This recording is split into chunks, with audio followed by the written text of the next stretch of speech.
జై శ్రీమన్నారాయణ శ్రీనివాస వెంకటేశ లక్ష్మీనారాయణ గోవింద గోవింద గోవింద. స్వామి, ప్రతి ఒక్కరూ కొన్ని విషయాలు మర్చిపోవచ్చు. ఎందుకంటే పెద్దోళ్ళు అయితే పనులపైన పడి, పిల్లోళ్ళు అయితే ఆటలపైన పడి, ఇంకా కొంచెం తెలిసినోళ్ళు కూడా కొన్ని విధాల కొన్ని ప్రెజర్ల వల్ల కొన్ని విలువలు మర్చిపోయే పరిస్థితి వస్తుంది.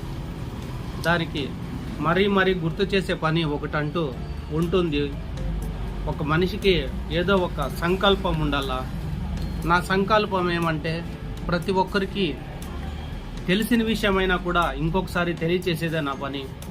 ఎందుకంటే వాళ్ళ మైండ్లో అది వాళ్ళ చుట్టే తిరగాల. ఇది ఏదైనా కొన్ని చెప్పినామంటే సాధ్యమైనంత వరకు వాళ్ళ చుట్టే తిరిగి వాళ్ళ మైండ్కి ఎక్కాల. ఎందుకంటే వాళ్ళకి అర్థం కావాలా, కొన్ని మర్చిపోయి ఉంటారు. దయచేసి దానికోసం తల్లి అనే విలువ ఎంత గొప్పదంటే, చాలామంది మా అమ్మే కదా ఏముందిలే అని కొంతమంది పిల్లప్పటి నుంచి కొన్ని విషయాలుగా తల్లిని తక్కువగా ఆలోచన చేసి మాట్లాడే వాళ్ళు కొంతమంది పిల్లల నుంచి స్టార్ట్ అవుతుంది ఈ విషయం. ఎలాగా అంటే, మొదట 9 నెలలు మోస్తుంది. చాలా ఈజీగా కొంతమంది ఏమంటారంటే 9 నెలలు మోసేది ఇది మామూలు విషయమే కదా అంటారు.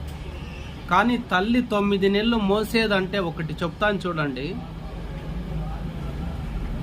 3 నెలలు పడేంత వరకు ఎన్నిసార్లు వామిట్ చేసుకొని కడుపు నొచ్చి ఎదలంతా నొచ్చి మొత్తం ఏమి తిన్నా వండుకోకుండా కండ్లో నీళ్ళు వచ్చి సుస్తైపోయి ఎంత అల్లాడుతుందంటే అంత అల్లాడుతుంది. 3 నెలలు 4 నెలలు. ఈ విషయాన్ని కొద్దిగా బాగా పుట్టిన ప్రతి బిడ్డలు ప్రతి ఒక్కరూ ఆలోచించేయండి ఇట్లా విషయాలు. ఎందుకంటే మా అమ్మ మోసింది కనేసింది. ఈజీగా చెప్పే విషయాలు వేరు, కొన్ని లోతుగా తెలుసుకునే విషయాలు వేరు. ఒక అంత సత్తు ఉంటుంది, దాన్ని ఒక్కసారి నూకేకి ఎప్పుడు సాధ్యమేదు. కొద్దిగా నూక్కొని పోతేనే ఒక అంత సత్తు అవుతుంది, దాన్ని తీసి పడేయచ్చు. మనిషి జీవితంలో కూడా కొన్ని తెలియని విషయాలు కొంచెం మీకు తెలియజేస్తా అంటేనే ఒక అంత అవుతుంది. అది ఇంతేగా దాన్ని పారేస్తావు. కాకుంటే అది తెలుసుకోవాలంటే దానికి కొంచెం సమయం పడుతుంది. 3-4 నెలలు ఎంత బాధపడుతుందంటే అంత బాధపడుతుంది ఆ తల్లి. తర్వాత ఇంక అయిపోయిందా అంటే అప్పటి నుంచి వామిట్లు తగ్గొచ్చు, సుస్తు అయ్యేది, తల తిరిగినట్టు అయ్యేది. తర్వాత ఈ భారాన్ని మోసేది. రెండోసారి మూడోసారి అయితే తనకి ఏదో కష్టం అలవాటు అయిపోయి ఉంటుంది. మొదటిసారి తల్లి అయినప్పుడు వాళ్ళ కష్టం ఎంత ఉంటుందంటే దాన్ని ఆలోచన చేసి చెప్పేకి ఇంత టైం పడుతుంది. వాళ్ళు బాధపడేకి అది ఎట్లుంటుందో ఒక్కసారి ఆలోచన చేయండి. అర్థమైందా? అప్పటి నుంచి ఒక 7 నెలల వరకు ఇంకొక రకంగా కడపంతా ఎగిసెగిసి తంతుంది బిడ్డ. నా లోపల కొడుతుంది. ఒక పక్క బాధ పెడతా ఉంటుంది, ఒక పక్క తల్లికి నా బిడ్డ తొంతాంది, నా బిడ్డ తిరుగుతాంది అని ఎంత సంతోషపడుతుంది తెలుసా. తన భర్తకి చేయి తీసుకొని కడుపు మీద పెట్టి చూడండి మన బిడ్డ ఎట్లా తిరుగుతాందో, ఎంత తీట్లు చేస్తుందో అని ఒక పక్క సంతోషం అవుతుంది, ఒకసారి బాధ అవుతుంది, నొప్పి కూడా పడుతుంది. చూడండి తల్లి పడే ఎటువంటి పరిస్థితి ఉంటుందో. తర్వాత 8, 9 ఈ 2 నెలల్లో కొద్దిగా మనిషికి తిరిగేకి ఇబ్బందిగా ఉంటుంది. తర్వాత ఒక్కొక్కసారి వామిట్లు కూడా ఇంకా అలాగే అయ్యే అవకాశం కూడా ఉంటుంది. తర్వాత ఏమి ఈ బాధ నేను మోస్తానని ఒక్కొక్కసారి తనకు తానే కూడా బాధపడే పరిస్థితి వస్తుంది. కొన్ని విషయాలు మనం ఈజీగా చెప్పొచ్చు. నేను ఒక విషయం మాత్రం బాగా చెప్తాను, బాగా గుర్తుపెట్టుకోండి.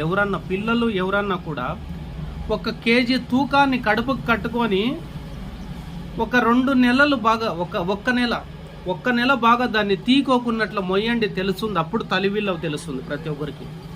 తల్లి అంటే చాలా ఈజీగా అనుకొని వాళ్ళు చాలా మంది ఉన్నారు కదా. పిల్లలు కూడా కేర్లెస్గా మాట్లాడతారు. తల్లి అంటే పెద్దలు కూడా కొంచెం కేర్లెస్గా మాట్లాడతారు. ఏమి అమ్మ ఏమీలే, మా అమ్మ ఏమీలే అట్లా మాట్లాడతారు కదా. దానికి 1 కేజీ ఒక తూకాన్ని కడుపుకు కట్టుకొని 30 రోజులు అది ఇప్పుకోకుండా నువ్వు స్నానం చేసినా, తిన్నా, తాగినా, తిరిగినా, ఒక నెల కట్టుకొని తిరిగితే ఆ భారం ఎంత ఉంటుందో 1 కేజీలోనే మీకు అర్థమైపోతుంది తల్లి పడే బాధ, తల్లి పడే కష్టం అనేది చెప్తాను.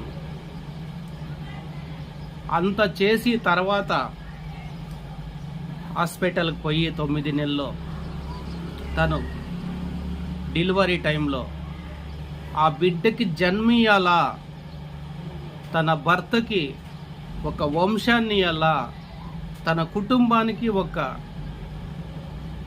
మనది ఇది అని ఒక చూపించాలా, ఈ బిడ్డ మనది అని చూపించాలా అనే ఒక్క దానికోసం, ఇది నా బిడ్డ అనే దానికోసం తను పడే బాధ అంతా ఇంత కాదు.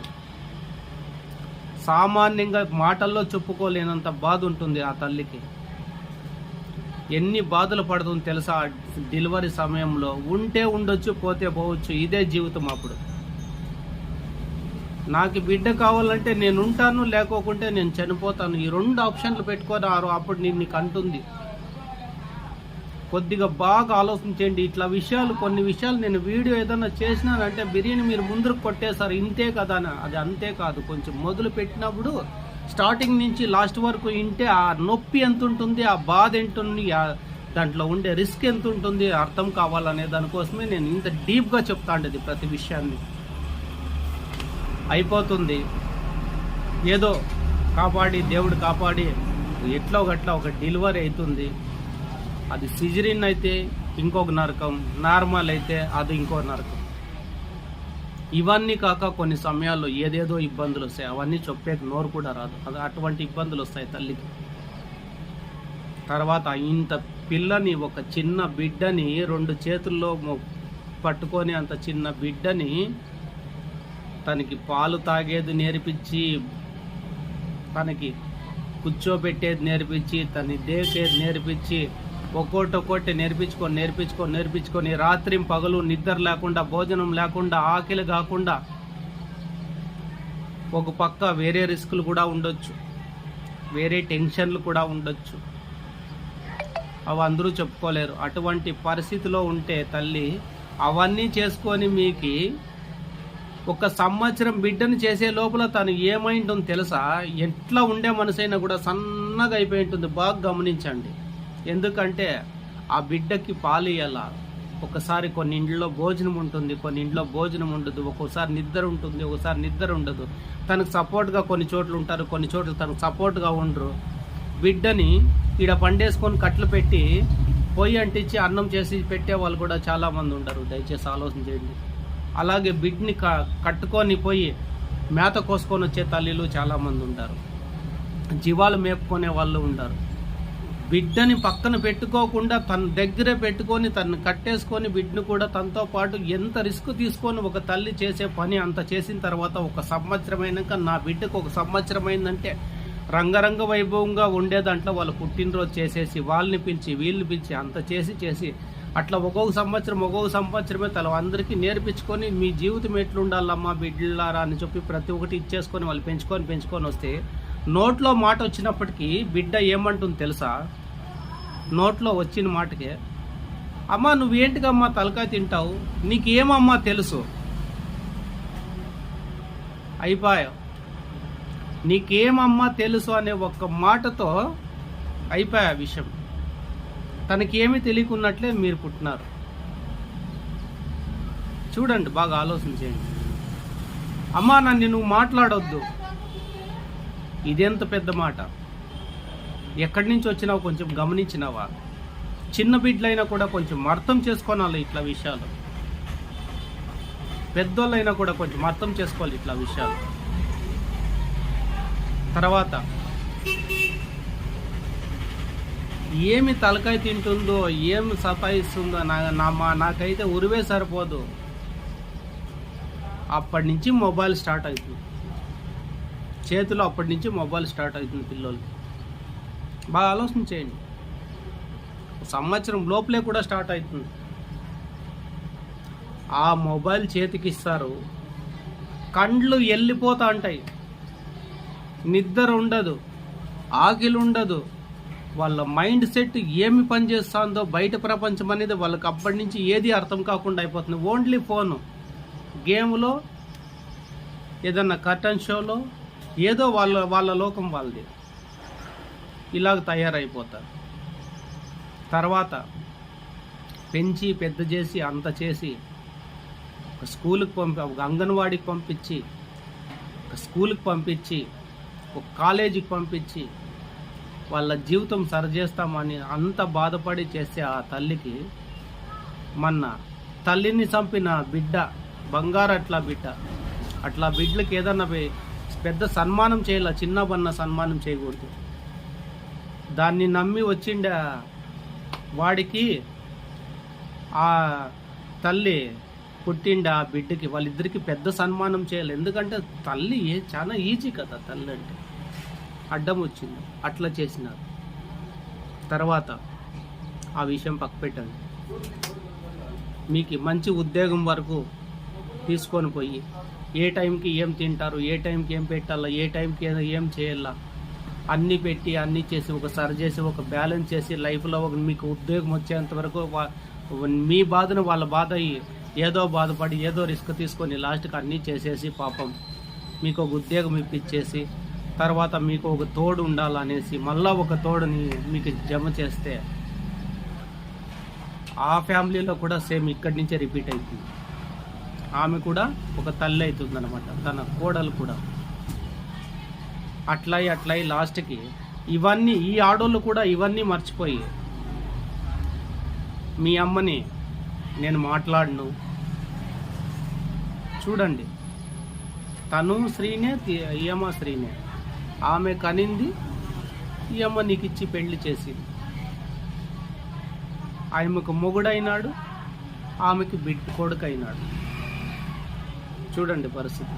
అలా చేసి అంతా చేసి లాస్ట్కి వాళ్ళ భవిష్యత్తు అంతా సరిచేస్తే వాళ్ళు మంచి ఉద్యోగాలు వచ్చి బాగా సెట్ అయిపోయి లాస్ట్ టైంలో గింక్షన్లు అంతా చేసుకొని వాళ్ళ బిడ్డల్ని పెద్ద చేసుకునే టైంలో పెట్టుకుంటే పెట్టుకోవచ్చు తల్లి తండ్రి అనే ఆ ముసలోల్ని, లేకుంటే అనాథాశ్రమంకి వేసేయచ్చు.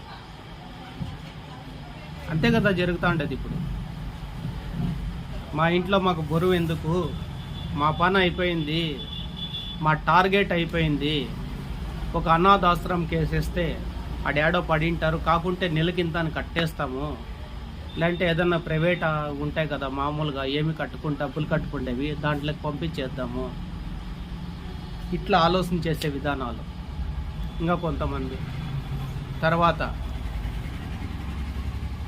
ఆఖరి టైంలో పుట్టిన బిడ్డెక్కడ, కనిన తల్లెక్కడ, ఇంతవరకు సెక్యూరిటీ పిల్లప్పటి నుంచి సెక్యూరిటీగా ఉన్న తండ్రి ఎక్కడ, నీకు మాత్రం భర్త కావాలా, ఆ భర్త ఎక్కడొచ్చినాడో నీకు గుర్తులేదు, కాకుంటే ఆ భర్తను కనిండే తల్లి మాత్రం లెక్కలో ఉండదు. ఇదే విషయం నువ్వు కూడా ఆలోచిస్తే నీకు పుట్టే కొడుకు కూడా నిన్ను ఇలాగే దూరం చేస్తే సమాజం ఎక్కడ పోతుంది, నువ్వెక్కడ పోతావు, నీ ఆలోచన విధానం ఎక్కడ పోతుంది, నీ పరిస్థితి ఏమవుతుంది, కొద్దిగా ఆలోచన చేయండి. ఏ విషయం తీసుకున్నా కొద్దిగా ఆలోచన చేయండి ప్రతి ఒక్కరు దయచేసి. ఎందుకంటే తల్లి విలువెంత, వాళ్ళ నుంచి ఈ భూమి పైన పుట్టిండే విషయమే మర్చిపోతున్నాం. భార్య కావాలా, బిడ్డలు కావాలా. మీ అమ్మ కూడా, మీ నాన్న కూడా తనకి భార్యనే కావాలా, బిడ్డలు కావాలనుకోనే కదా చేసింటే ఈ పొద్దు మీరు ఉండేది. కొద్దిగా ఆలోచించండి ప్రతి ఒక్కరు దయచేసి. ఇట్లా విషయాలు కొద్దిగా డీప్గా ఆలోచన చేయండి. ఏం పర్వాలేదు, కొంచెం టైం అయిపోతే ఏమి నష్టం లేదు, కొద్దిగా ఆలోచన చేయండి దయచేసి. అంటే భర్త కూడా ఆలోచన చేయమని చెప్పలేదు, భార్య ఒకటే ఆలోచన చేయండి, ఇద్దరూ ఆలోచన చేయండి ఇట్లా విషయాల్లో. తల్లి తండ్రి ఏజ్ అయిపోయిన తర్వాత కొద్దిగా బాగా ఆలోచన చేయండి. మీ ఇంట్లో మీకంటూ ఒక ఇద్దరు పిల్లోళ్ళు ఉంటారు, ఒక ఆడబిడ్డ ఒక మగబిడ్డ వరకు ఏది టెన్షన్ లేదు ఇప్పుడు ఉండే పరిస్థితుల్లో మామూలుగా. అదే ఒక ఆడబిడ్డ ఒంటరిగా ఉందంటే, తను కొంచెం ఏజ్ వచ్చిందంటే, ఒక 14-15 ఏళ్ళు ఏజ్ వచ్చిందంటే, తనకు సెక్యూరిటీగా మీ తల్లి తండ్రి ఉంటారు. మీరు ఆఫీసులకో డ్యూటీలకో ఎడన పోయినా కూడా ఉండే విషయం అదే కదా. లేదులే వాళ్ళ ఇంట్లో ఉంటారులేని మీ పాటకు మీరు పోయి సంపాదించుకొని సంపాదన పైనే ఆలోచన చేసుకొని మీరు మీ జీవితం గురించి మీరు ఆలోచన చేసుకొని మీరు ఏదో చేసుకుంటే తర్వాత విషయం ఏమంటే కొంచెం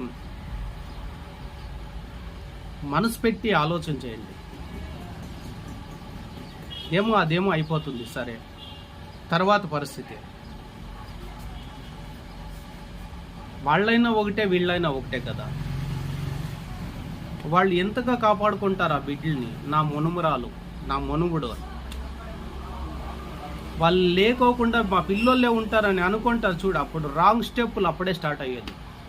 అవ్వ తాత ఇంట్లో ఉంటే బిడ్డలకి ఒక కంట్రోల్ చేసేటువంటి మనస్తత్వం, దాన్ని కాపాడుకునే బాధ్యత వాళ్ళు తీసుకుంటారు. వాళ్ళు రిటైర్డ్ అయిపోయింటారు, వాళ్ళకి ఏజ్ అయిపోయింది, ఓకే. వాళ్ళ అప్పటికి కూడా వాళ్ళు కొంచెం మీ పైన మీ బతుకు మీరు బతుకుతారనేసి మీ గురించి ఆలోచన చేసేది ఇంకెట్లో అవసరం లేదనేసి కనీసం మీకు పుట్టిన బిడ్డల గురించి అన్న ఆలోచిస్తారు వాళ్ళు. ఆ విషయం మీరు ఆలోచిస్తున్నారా? మా నాయనతో పనేముందులో ఏజ్ అయిపోయింది, మా అమ్మతో పనేముందులో ఏజ్ అయిపోయింది.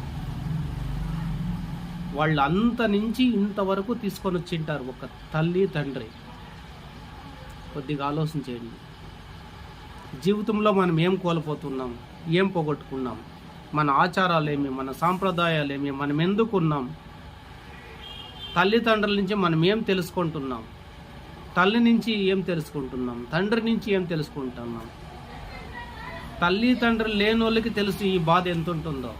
చాలామంది అనాథాశ్రమంలో పిల్లోళ్ళు ఉంటారు, చాలామంది చాలా రకాలుగా ఉంటారు. వాళ్ళకి ఎలా తెలుస్తుంది ఇట్లా విషయాలు, వాళ్ళు ఏమి ఇది పడతారు? కొంచెం ఆలోచన చేయండి ప్రతి ఒక్కరూ దయచేసి. వాళ్ళకి ఆ నొప్పి, మా అమ్మ లేదు అనే నొప్పి చాలామంది ఇప్పటికి కూడా, తనకి పెండ్లై తనకి బిడ్డలైనా కూడా మా అమ్మ నాకు పిల్లప్పుడే దూరం అయిపోయింది, మా అమ్మ పిల్లప్పుడే చనిపోయింది అని ఎంతమంది బాధపడే వాళ్ళు ఇప్పటికి కూడా ఉన్నారంటే కొంచెం ఆలోచన చేయండి. ఎందుకంటే వాళ్ళకి తల్లి లేదు కాబట్టి. అదే మనకు తల్లి ఉంది కాబట్టి. చూడండి తేడాలు ఎన్ని ఉంటాయి. ఉండేవానికి దాని విలువ తెలియదు, పోగొట్టుకుండేవానికి దాని విలువ తెలుసు. ఇట్లా విషయాలు చెప్పేదానికోసమే మహానుభావుడు నాకు ఒక సంకల్పం ఇచ్చినాడు, ఒక బుద్ధి ఇచ్చినాడు, మీకేదో తెలియచేసుకునే ఒక శక్తి ఇచ్చినాడు. నేను కొట్టే విషయం ఎట్లుంటుందంటే మామూలుగా ఏదో సెల్ఫ్ డబ్బా కొట్టినట్టు ఉంటుంది అనుకోవచ్చు మీరు. కాకుంటే నాకు తెలిసినంత వరకు, నాకు తెలిసిన ప్రతి విషయాన్ని కొంచెం డీప్గా తీసుకొని పోయేదే నా పని. అది మీరు వినొచ్చు, వినకపోవచ్చు, చూడొచ్చు, చూడకపోవచ్చు, తెలుసుకోకుండా పోవచ్చు. కాకపోతే నా టార్గెట్ అంతా ఒకటే, జనాలకి ఈ విషయం తీసుకోపోవాలా. దీంట్లో ఎంత మారితే అంత మారుతారు, ఎవరు దీన్ని ఫాలో అయితే ఫాలో అవుతారు. ఇదే నా ఆలోచన విధానం, ఇంకోటి అంటూ లేదు. ఎందుకంటే ఏదో ఒకటి చేసేసి నాకు ఇంతమంది చూసినారు, ఇంతమంది చేసినారు అనే ఆలోచన, అది వేరే విషయం. ప్రతి ఒక్కరు ఆలోచన చేయండి, అర్థం చేసుకోండి, తల్లి తండ్రి విలువ తెలుసుకోండి, తల్లిని కాపాడుకోండి. తల్లిని కాపాడుకునేది ఒకటే, ఆ భూదేవి తల్లిని కాపాడుకునేది ఒకటే. జై లక్ష్మీనారాయణ శ్రీనివాస అఖిలాండ కోటి బ్రహ్మాండ నాయక గోవింద గోవింద గోవింద.